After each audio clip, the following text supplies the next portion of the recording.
Hello there viewers and welcome back to the Toffee Takeover. Today it's the start of the transfer window, but before we do get started, I just got one thing to say. My players still hate me.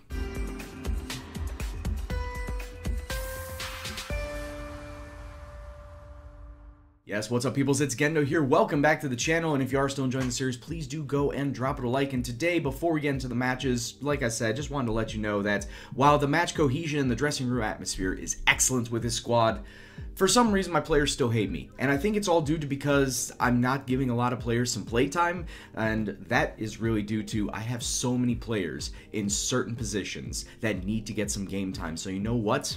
I think it's time to start selling people off. And before we get going with anything today, we might as well go over how we fared since last episode. We played 7 matches, 6 of them in the league, 1 in the EFL Cup, and right after Atalanta, we got 2 more wins on the bounce versus both Bournemouth and Brighton. Very dominant wins, 3-1 and 4-1 respectively, before we hit the wall known as Chelsea at the Bridge. We're losing 1-0 with Willian being the only goal scorer there, but it could have been so much worse. They had almost 60% possession, had most of the shots, but I can't even say the word. They had most of the shots, but fortunately the defense really clamped down after that first goal to not allow Chelsea to just open the floodgates and get 3-4 goals on us. So credit to the defense, but we really didn't get much of anything on offense.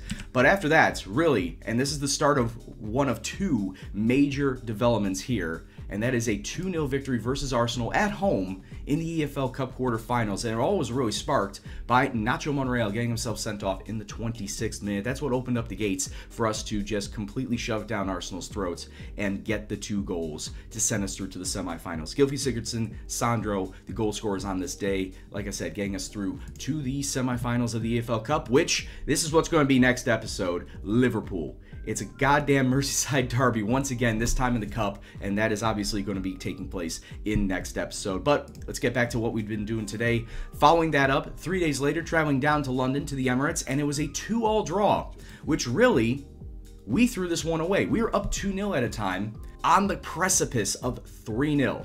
Sandro almost putting away his second goal of the game in the 72nd minute. Arsenal turnaround, counterattack, and Francis Coquelin getting them back into this match in the 73rd minute. And then the literal last kick of the game, Olivier Giroud. Olivier Giroud in the 4th minute of stoppage time, equalizing this matchup and stealing away 2 points from us. We had this match in the bag, except the defense just failed to mark Olivier Giroud. We followed that up though with a 2-0 victory versus West Brom, but the second highlight match of the game, or the highlight match of the block, a 3-1 victory over Manchester United. And yes, they did have themselves a pretty stacked squad. They had themselves a pretty full-strength squad, but really barely anybody performed. Lingard with a 6-4, Lukaku with a 6-4, and then the defense, Valencia 6-1, Bailly 6-5, Luke Shaw 6-5. They just couldn't get anything together. They were able to get a goal late in this match with Victor Lindelof, but Sandro with a brace and Wayne Rooney, of course, Wayne Rooney's got to do it against his old club, in the 86th minute, punctuating a victory versus Manchester United. And where's that put us on the table? Well, that puts us up into 3rd place, jumping us up way up there. 2 points behind Chelsea, 1 behind Spurs, and still West Ham in top 4. Not expecting them to have done much of anything this season, but they're doing extremely well for themselves. United in 5th, Arsenal sitting down here in 8th place, Liverpool in 10th, Man City in 11th. It's still a pretty wacky table to see these teams not even touching the top 4 right now. But still got half a season, anything can happen. And since it's the start of the transfer window, I feel like we should start highlighting this transfer screen more and more. You obviously know Jordan Lukaku is going to be coming in on the 1st of January. There's definitely going to be more players in mind that I'm going to be making offers for. Just don't know if they'll actually come into the club. But there will be offers made. And if you've been following my Twitter, you know of 2 players that are actually going to be sold out in Joe Robles and Omar Niasse. There is a 3rd name now added to that list of players being sold out, and that is Morgan Schneiderlin. Now, obviously, defensive mid is a really coveted spot here, but Morgan Schneiderlin is one of 4 defensive mids on the squad. McCarthy, Besic, Idrissa Gana Gueye, all having either equal to or better stats defensively than him, or are a lot faster than him in the case of Besic and Idrissa Gana Gueye. So I feel like Schneiderlin is on the outside looking in, so I feel it's better to just sell him off and recoup some of that money, especially since he's on £120,000 a week. Better to recoup some of that money and readdress or redistribute it to places of the team that I need to address, like center back, like striker. So Schneiderlin, Robles, Omar Niask all going out. Right, so our first match of the episode is going to be versus West Ham United, and this is coming 2 days after our match versus Manchester United. So there's going to be a lot of tired legs and a lot of squad rotation, but Jordan Pickford will stay between the sticks.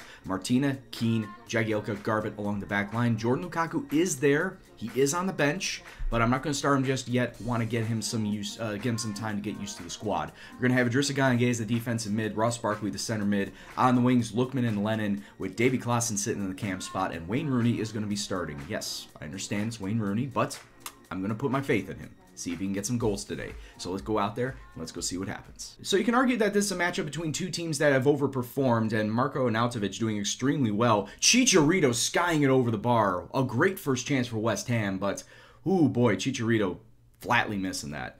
But getting back to what I was saying earlier, you could argue that both of these teams are overperforming with the squad that both teams have. Are they actually the real deal? It all comes down to how well they are going to perform from here on out. And I gotta say that this has been an extremely dull, boring first half of football. Only one shot on target, and actually only one shot that we've seen throughout the entirety of this first half on the sky by Chicharito. It really hasn't been a great game, like whatsoever. Has not been good. So I feel like some tactical changes need to be taking place. So Idrissa Gueye getting himself a yellow card, more than likely going to be coming out at this point in time. Lookman's not doing all that great. Klaassen, Wayne Rooney, I just don't know. Also, it looks like with the update that Football Manager just came out with, they changed this interface because the the ratings used to be like in here alongside with the names. So they definitely changed the interface up on this. But I guess we're going to make the one change right now. Mohamed Besic going to be coming on for Idrissa Gueye, and that is going to be it. Whoa, what was that? Did you see that? All the players just shifted onto the pitch. I guess it's still a beta, so West Ham players going off injured. Lanzini's going off, and I'm still looking at players on my side, and they've just been absolute dog crap today, so we're going to have to make some changes once again. Michael Keane's going to be seeing himself out for Mason Holgate, and I don't know if I really should be throwing on like Omar Niasse up at the top. It really hasn't been a good day for anybody when it comes to playing in this match. So Wayne Rooney is in fact going to be coming off for Omar Niasse. We did sell Omar Niasse, but he won't be joining Spartak Moscow until the end of January, so he is still going to be playing for us.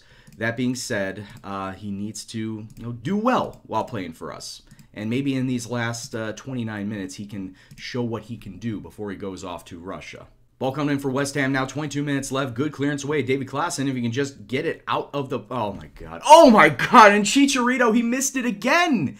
Oh, what has gone on with this match? Just brain farts everywhere. Bad back pass. And then Chicharito completely missing his chance at an open net. 1 minute left of stoppage time on the clock. Niasse out on the wing, takes a cross inside, but he needed to do a lot better than that, to be quite honest with you. Klaassen up over the top to Omar Niasse. One last attack here. Can't even put in a cross. There it is. Full time. A very dull, drab match. A lot of shots taken, but not a lot of shots on target, as the only 2 shots on target happened to be for West Ham. So I guess we could just put this aside and say it was unlucky for us. It wasn't our day, but at the end of the day, it's because of the massive squad rotation. So just giving you a look into my short list of who I could potentially be bringing into the club right now. And in fact, one player that's potentially could have happened in real life coming to Everton, Leander Dondecker. He is on the list. He's available for, it says his value is $12.25 million. I think Anderlecht, last I checked, wanted $35 million for him. So we have the money now, so we could definitely bring him in. It's a fact of the matter is, do I actually pull the trigger on that? Mikel San Jose, way too much. Issa Diop from Toulouse, 20 years old, looking pretty solid there. His marking could be going on up, but 16 tackling, 13 positioning. I like his physical attributes as well. He's already been doing extremely well for Toulouse. 6'4" as well. Love myself tall center back, so I can definitely go after him there. There's also Michael Morrison, English, if I do go down the English route. Great defensive stats, just no speed. And I want to have speed when it comes to anybody in the center backing area, just in case there's long balls up over the top.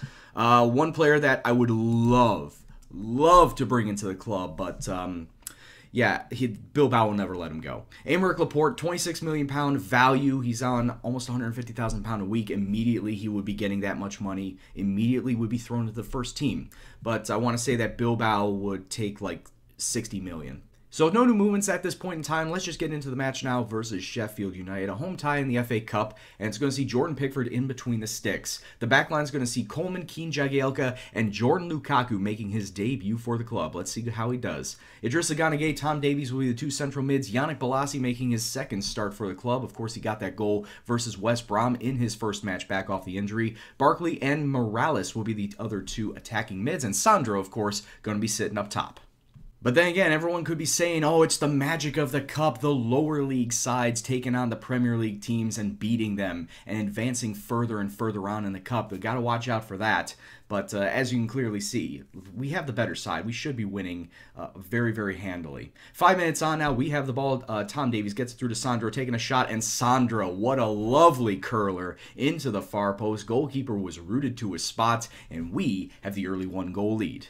It was a really horrible clearance away that set this up. Tom Davies through to Sandro. He did have a defender in his face, but what a lovely curling shot to get around both him and the goalkeeper while keeping it inside the post. Lovely shot by him. 14 minutes on now, another misplaced clearance leading to another interception by Everton, but we just couldn't hold on to it this time. And now Sheffield United desperately trying to play it out the back. Idrissa Gana Gueye with a great interception. Jordan Lukaku. Ooh, Jordan Lukaku with a misplaced pass himself. Jagielka with a horrible tackle. Wilson coming through with a horrible shot. Jordan Lukaku already with his first mistake for the club. Got to watch out for those.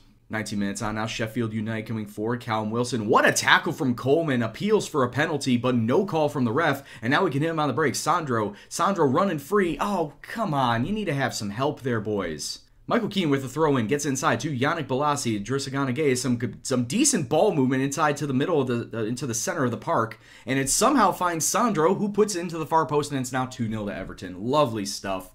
And like I said, I'm not really getting all hype over this because this match should always be a win for us. It should almost, I guess, 100% be a win for us. And just the way that we're playing, outclassing Sheffield United right now, it's to be expected. And 2 goals from Sandro against this side. At this point in time, I might just start subbing players on at halftime just because if we're going to be winning like this.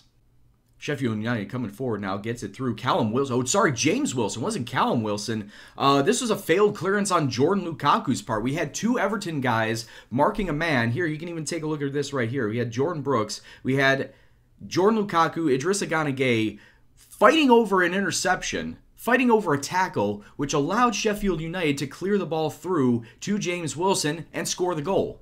Corner kick right before the edge of halftime. Sandro taking the corner for some ungodly reason. Not gonna assume why because, well, I don't have him set to corners. It's not like I have a Harry Kane situation going on. So we come to halftime and it's 2-1 and we're doing extremely well in the attack, but the defense is still looking a little bit spotty. So I'm just going to say to the boys, yeah, we're doing well, but I know you can do a lot better. And now I'm going to address the defense by itself, because I'm not happy with your defensive work. You need to be doing a lot better. And it does look like that team, or especially the defensive players, look like they understand. They need to be doing a lot better. Free kick, top of the box. Kevin Morales takes a crack at it, but it goes over the bar. Didn't miss much at all. Just inches over the crossbar. Free kick once again for Kevin Morales. Tries to find a man in a blue shirt in the middle of the box. Idrissa Gana Gueye. It falls to him. Actually, it was headed down by Ashley Williams. Recent sub on. And it falls to Idrissa, who then puts it into the back of the net, making it 3-1 for Everton. A complete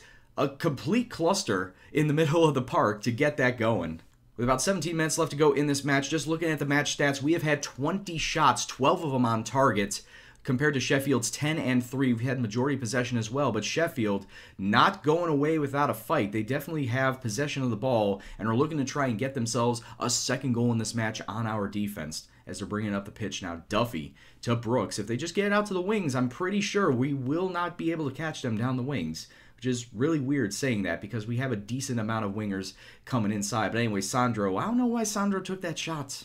So I just had to make a sub out Sandro for Wayne Rooney because Sandro had just pulled up with some tightness in his leg. Hopefully it's not going to keep him out for more than a week at a time. But once again, addressing all these little niggling injuries that have just been popping up game after game, week after week, putting players out for weeks at a time sometimes.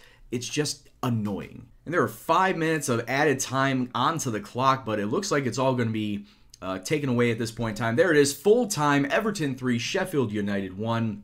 Should never have been in doubt, but that goal by James Wilson in the 31st minute did throw a spanner into the works, but at the end of the day, we did come away with a victory and moving ourselves on to the 4th round of the FA Cup. So Sandro's injury doesn't affect him outside of this match, but Ross Barkley's does. Tight calf out 2 to 3 days, meaning that he won't be able to play in the first leg of this League Cup semifinal versus Liverpool, but he will be back for the second leg, and that's when we'll be coming back as well. Spurs, and then Liverpool in the second leg of the Carabao Cup semifinal. Hope to see you guys there.